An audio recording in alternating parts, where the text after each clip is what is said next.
Hello बच्चों, let's see the question. A small amount of CaCO3 completely neutralizes 525 ml of N/10 HCl and no acid is left at the end. After converting all calcium chloride to CaSO4, how much plaster of Paris can be obtained? तो यहाँ पर हमारा जो की concept लग रहा है वो क्या है? की कॉन्सेप्ट जो हमारा प्लास्टर ऑफ पेरिस है वो क्या है, इसका की कॉन्सेप्ट लगेगा.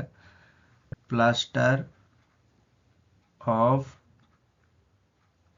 पेरिस, उसका की कॉन्सेप्ट लगेगा. एंड जो हमारा reaction between CaCO3 and HCl वो हमारा लगेगा. तो यहाँ पर जो रिएक्शन होगा वो क्या है? CaCO3 plus 2HCl CaCl2 plus H2O plus CO2 H2O plus CO2.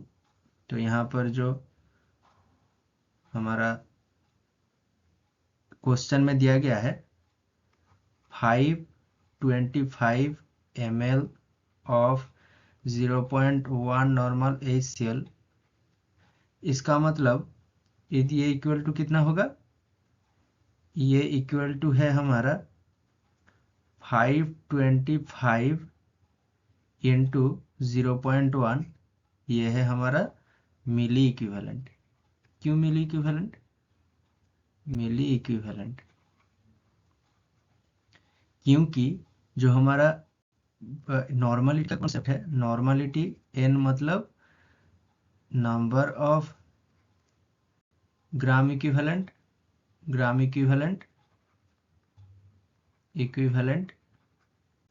Divided by volume in litre. तो यहाँ पर नंबर ऑफ ग्राम इक्विवेलेंट को क्या लिखा जाता है? यहाँ पर मिली इक्विवेलेंट लिख लिया जाता है.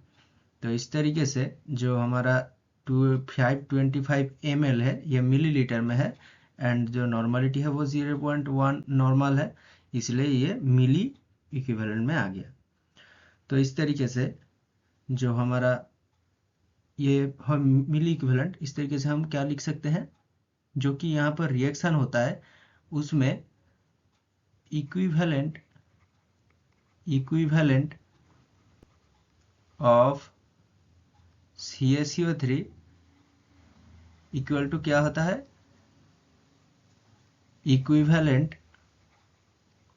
Of HCl. तो इस तरीके से जो हमारा milli equivalent of HCl equal to milli equivalent of CaCO3 आ जाएगा. इस तरीके से इसका जो इक्विवेलेंट है वो कितना आ जाएगा? Simple 525 into 0.1 equivalent, milli equivalent. अब हमें जानना पड़ेगा कि प्लास्टर ऑफ पेरिस क्या होता है. ये प्लास्टर ऑफ पेरिस क्या है? CaSO4 डॉट हाफ H2O, इसको हम प्लास्टर ऑफ पेरिस कहते हैं. तो यहाँ पर ये इक्वल टू कितना आ जाएगा? इसका जो मोलर मास होगा, मोलर मास वो कितना होगा? कैल्शियम का 40 प्लस सल्फर का 32 प्लस ऑक्सीजन का 16, मतलब 16 into 4 equal to 64 plus half H2O का मतलब H2O का 18, तो हाफ H2O का हमारा आ जाएगा 9. तो इस तरीके से ये कितना आ जाएगा? 145 ग्राम पर मोल. तो यहाँ पर इसका जो इक्विवेलेंट मास होगा, इक्विवेलेंट मास वो कितना आ जाएगा? क्योंकि यहाँ पर CaSO4 जो है,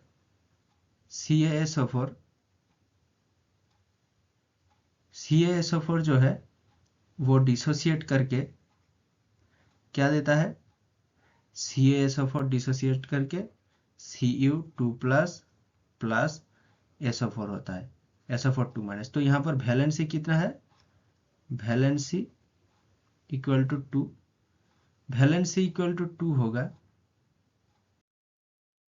इसलिए हमारा जो इक्विवेलेंट मास वो कितना आ जाएगा 145 डिवाइडेड बाई 2, 145 डिवाइडेड बाई 2, इसका मतलब 72.5 इतना आ जाएगा हमारा इक्विवेलेंट मास ग्राम पर ग्राम इक्विवेलेंट, ग्राम इक्विवेलेंट।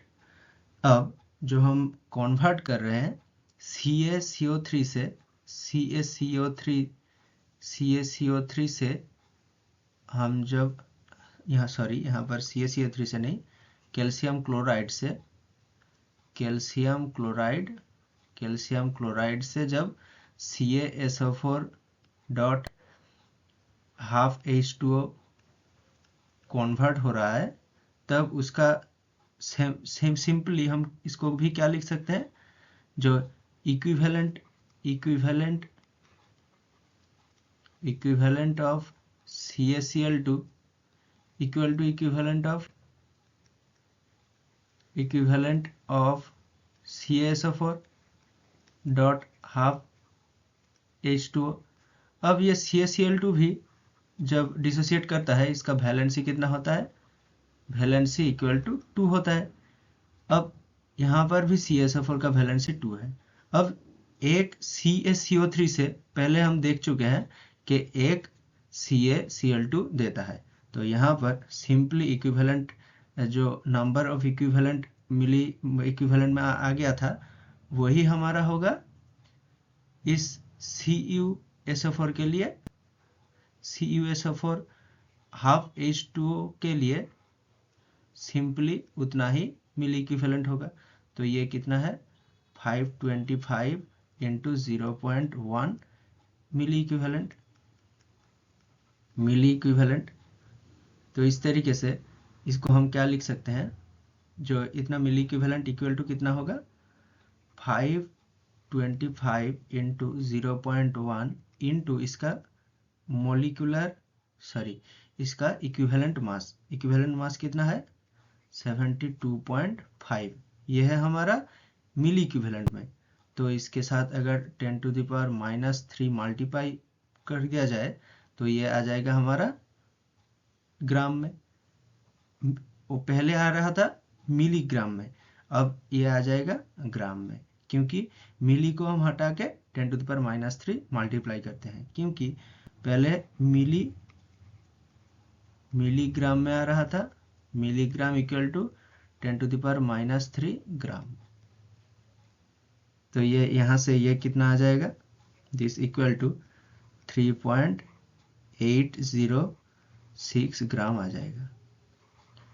तो यहाँ पर हमारा फाइनल आंसर क्या है, how much plaster of Paris can be obtained, 3.806 gram plaster of Paris can be obtained. तो यहाँ पर हमारा फाइनल आंसर क्या है 3.806 gram. Hope you understood it well, best of luck.